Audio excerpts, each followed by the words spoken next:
Why yes, I do look like a hot mess. Thank you for noticing. So in case you don't follow me on Twitter or on Tumblr or on any of my other social networks, I just got home from seeing The Perks of Being a Wallflower. If you didn't already know, there was this whole drama surrounding the fact that I couldn't go see it at TIFF. And basically, I could have seen it like 2 weeks ago, but because of what happened, I had to wait until today, which was opening day.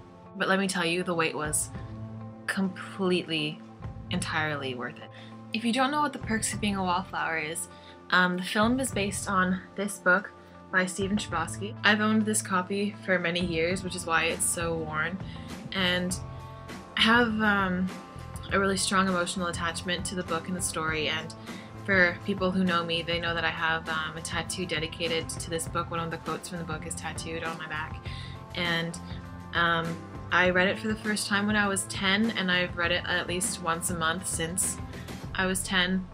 So basically like a decade of my life. This has been my absolute favorite book. And when I heard that they were going to be making a movie about it, I was really skeptical. And they announced, or at least it was rumored to be being made when I was in high school, so like 3 or 4 years ago. But I was really skeptical about the fact that they were turning this book into a movie. When I saw the people that they were choosing to be part of the movie in the cast, I was getting more comfortable with the idea, and then I saw the movie tonight and it was absolutely incredible. Let me just tell you how I cried during the entire movie.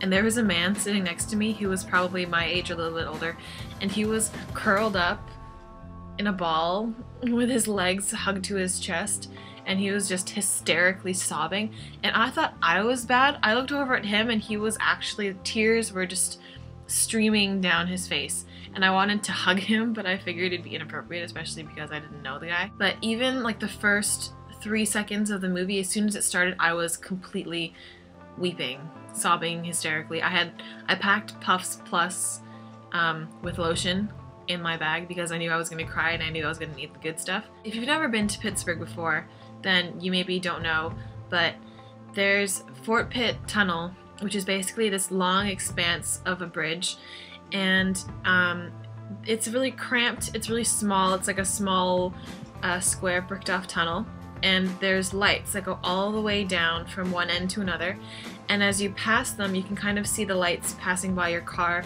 in rapid succession, so it's kind of almost like they're flashing in front of you.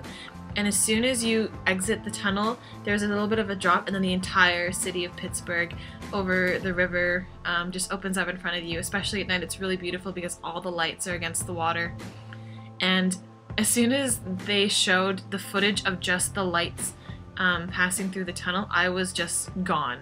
Completely gone. And of course, when they incorporated every possible amazing quote from the book, because Stephen Chbosky, who wrote the book, also wrote the screenplay and directed the film, he included a lot of the important quotes and the quotes that I felt were the most poignant and the most important, basically, in the story. And so he included all of those, and every single time that one of the characters would quote it, especially Charlie, I would just I would get shivers and just start to sob.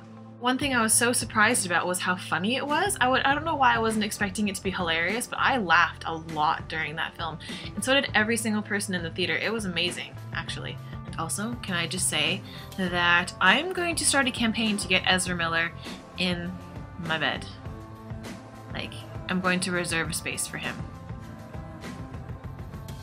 Like, permanently. Also, this is kind of a side thing, but in the very beginning, during the previews, the commercial or the preview for Breaking Dawn, Twilight Breaking Dawn Part 2 came on, and the entire theater screamed.